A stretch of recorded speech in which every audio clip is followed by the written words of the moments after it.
Hi, നമസ്കാരം. സപ്തസ്വരയുടെ അടുത്ത എപ്പിസോഡിലേക്ക് സ്വാഗതം. ഇന്ന് നമുക്ക് ജണ്ടവരിശയിൽ ഒന്നാമത്തെ അധ്യായം നോക്കാം. ജണ്ടവരിശ എന്ന് പറഞ്ഞാൽ എന്താ അർത്ഥം എന്നറിയാമോ? ജണ്ടവരിശകൾ എന്ന് പറഞ്ഞാൽ ഇരട്ടിച്ചു പാടുക, ഇരട്ട വരിശകൾ. അതായത് ഒന്നിന് രണ്ടാക്കി പാടുക എന്ന് പറയുന്നത്. ഇരട്ടകൾ നിങ്ങൾ കണ്ടിട്ടുണ്ടാവില്ലേ? ഒരേപോലെയുള്ള രണ്ടെണ്ണം, അതിനെയാണ് ഇരട്ടകൾ എന്ന് പറയുന്നത്. അപ്പോൾ രണ്ടെണ്ണം, അതായത് ഒന്നിനെ ഇരട്ടിപ്പിക്കുക, അതാണ് ജണ്ടം എന്ന് പറയുന്നത്. ജണ്ടവരിശകൾ അല്ലെങ്കിൽ ഇരട്ട വരിശകൾ. അപ്പോൾ നമ്മൾ സപ്തസ്വരങ്ങളെ ഒരേപോലെ, സപ്തസ്വരങ്ങളെ സാ എന്നുള്ള അക്ഷരത്തിന് സാ സാന്ന് ഒരേപോലുള്ള രണ്ട് സ്വരങ്ങൾ, അതിനെയാണ് ജണ്ടവരിശകൾ എന്ന് പറയുന്നത്, അല്ലെങ്കിൽ ഇരട്ട വരിശകൾ എന്ന് പറയുന്നത്. അപ്പോൾ നമുക്ക് നോക്കാം. അപ്പോൾ നമ്മൾ സപ്തസ്വരങ്ങളിൽ ഒന്നാമത്തെ സ്പീഡിന് ഒരക്ഷരം പാടിയെങ്കിൽ ജണ്ടവരിശയിൽ നമ്മൾ ഒന്നാമത്തെ സ്പീഡിന് രണ്ടക്ഷരം വീതമാണ് പാടുക. ഓക്കെ അല്ലേ? ക്ലിയർ അല്ലേ? നമുക്ക് പാടി നോക്കാം അല്ലേ? പിന്നെ പ്രത്യേകം ശ്രദ്ധിക്കേണ്ട ഒരു കാര്യം, ജണ്ടവരിശ പാടുമ്പോൾ എപ്പോഴും രണ്ടാമത്തെ നോട്ടിനെ നമ്മൾ കുറച്ച് സ്ട്രെസ് കൊടുത്തിട്ട് വേണം യൂസ് ചെയ്യാൻ. അതായത് ഇൻസ്ട്രുമെൻറ്റ്സ് പഠിക്കുന്ന ആൾക്കാർക്ക് പറഞ്ഞാൽ അത് വേഗം മനസ്സിലാവും.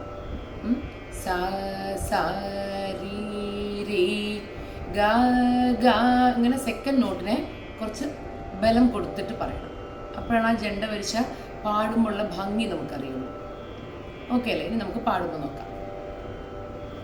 സാ സാ രീ രീ ഗ ഗ മ മ പ പ ധ ധ നീ നീ സാ സാ സാ സാ നീ നീ ധ ധ പ പ മ മ ഗ ഗ രീ രീ സ സ. മനസ്സിലായോ? ഒന്നുകൂടി നോക്കാം അല്ലേ? നോക്കാം. സാ സാ രീ രീ ഗ ഗ മ മ പ പ ധ ധ നീ നീ സാ സാ സാ സാ നീ നീ ധ ധ പ പ മ മ ഗ ഗ രീ രീ സ സ. എല്ലാവരും കൂടെ പാടിയായിരുന്നു രണ്ടാമത്തെ പ്രാവശ്യം? ഓക്കെ. അപ്പോൾ ഇനി ഒന്നാമത്തെ സ്പീഡിൽ ഇപ്പോൾ നമുക്ക് രണ്ടക്ഷരം വന്നു. അപ്പോൾ ഇനി രണ്ടാമത്തെ സ്പീഡിൽ എത്ര വരും? നമ്മൾ മുമ്പത്തെ ക്ലാസ്സിൽ എണ്ണം പഠിച്ചിരുന്നു. രണ്ടാമത്തെ സ്പീഡിന് എത്ര അക്ഷരം വരും?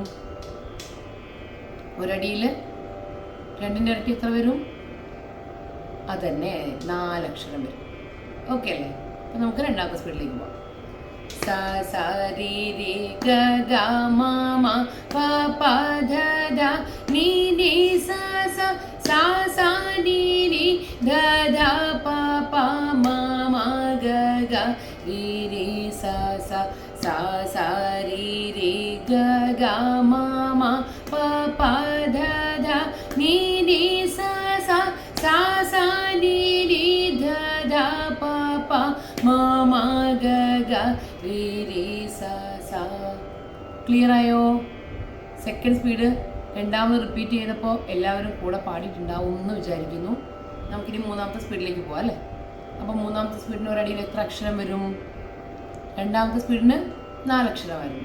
അപ്പോൾ നാലാമത്തെ സ്പീഡിന് എത്ര അക്ഷരം വരും? 4ൻ്റെ ഇരട്ടി എത്ര വരും? കേൾക്കുന്നില്ല? എത്ര വരും? അതന്നെ, 8 അക്ഷരം വരും. അപ്പം നമുക്ക് നോക്കാം.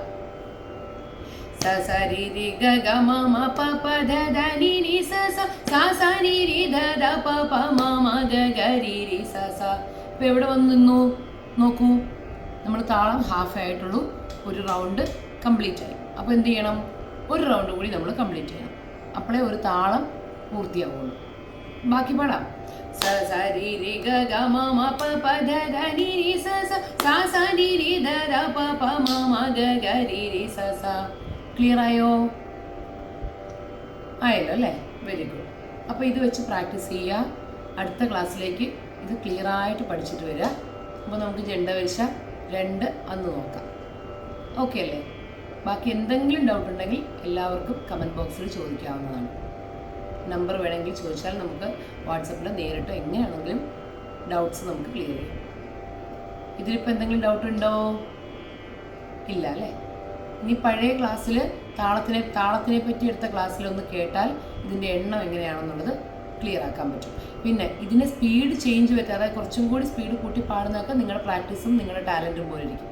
നിങ്ങൾ എത്ര പരിശ്രമിക്കുന്നോ അത്രത്തോളം സ്പീഡ് കൂട്ടി പ്രാക്ടീസ് ചെയ്യാൻ പറ്റും, അതിന് അകാരം പ്രാക്ടീസ് ചെയ്യാൻ പറ്റും. എത്രത്തോളം സ്ലോയിൽ പ്രാക്ടീസ് ചെയ്യണോ അത്രത്തോളം നമുക്ക് താളത്തിലൊക്കെ നല്ല ഗ്രിപ്പ് വരും.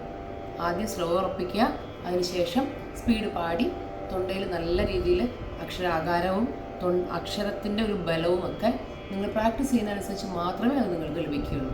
അപ്പോൾ ഇത് വെച്ചിട്ട് പ്രാക്ടീസ് ചെയ്യുക. അടുത്ത ക്ലാസ്സിൽ വരുമ്പോഴേക്കും ഇത് ക്ലിയർ ആയിട്ട് പഠിച്ചിട്ട് വരിക. അപ്പോൾ നമുക്ക് രണ്ടാമത്തെ ജണ്ടപരിചയമായിട്ട് അടുത്ത ക്ലാസ്സിൽ കാണാം.